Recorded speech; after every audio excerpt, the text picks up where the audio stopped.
អរគុណសន្តិភាពអរគុណសម្ដេចតេជោដែលស្វែងរកសន្តិភាពអរគុណសម្ដេចបវរធិបតីដែលបន្តការពារសន្តិភាពសន្តិភាពជារនាំងការពារជីវិតយើងទាំងអស់គ្នាសូមអរគុណទៅដល់បងប្អូនយើងទាំងអស់ជាពិសេសកន្លងទៅយើងឈរជើងនៅព្រំដែនជាង3ខែយើងឈរជើងចាប់តាំងពីពេលផ្ទុះអាវុធភ្លាមគឺ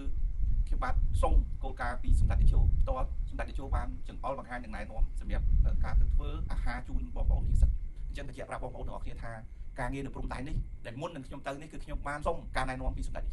ជោបានចង្អុលបង្ហាញលោកមានសាស្ត្រថាបានទៅជួយធ្វើម្ហូបបម្រើទៅដល់បងប្អូននិស្សិតនឹងល្អណាស់មានការចង្អុលបង្ហាញទើបយើងអាចធ្វើបានហើយដំបូងយើងអត់ហ៊ានបង្ហាញពីការណែនាំរបស់សម្ដេចតេជោទេព្រោះខ្លាចក្រុមការងារយើងធ្វើអត់បានល្អមិនទៅជួយទៅបង្កការប៉ះពាល់ដល់សម្ដេចតេជោវិញដល់សម្ដេចធិបតីវិញអញ្ចឹងបងប្អូនថាយើងអាច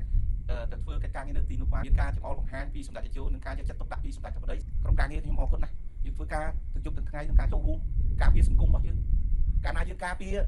យើងចង់ការពារប្រទេសរបស់យើងត្រូវការពារថ្នាក់ដឹកនាំរបស់យើងកងកម្លាំងគឺការពារដោយប្រដាប់អាវុធយើងជាយុវជនការពារដោយចំណេះដឹងដោយការបកស្រាយពីហេតុផលបើសិនជាឲ្យក្រុមរដ្ឋាភិបាលសមោលនឹងចេះតែចោទថាចេះថាចុះថាចេះថាចុះអញ្ចឹងធ្វើឲ្យបងប្អូនប្រជាពលរដ្ឋគាត់អាចនឹងមានការយល់ច្រឡំបើសិនជាយើងមិនចូលរួមជួយទេថ្ងៃក្រោយយើងស្លាប់ទាំងអស់គ្នាតែមានសង្គ្រាមហើយពិបាកបលុតអានឹងដូចគុកអត់ជញ្ជាំងអញ្ចឹងនៅពេលដែលមានសង្គ្រាមអ៊ីនធឺណិតក៏គ្មានទឹកក៏គ្មានភ្លើងក៏គ្មាន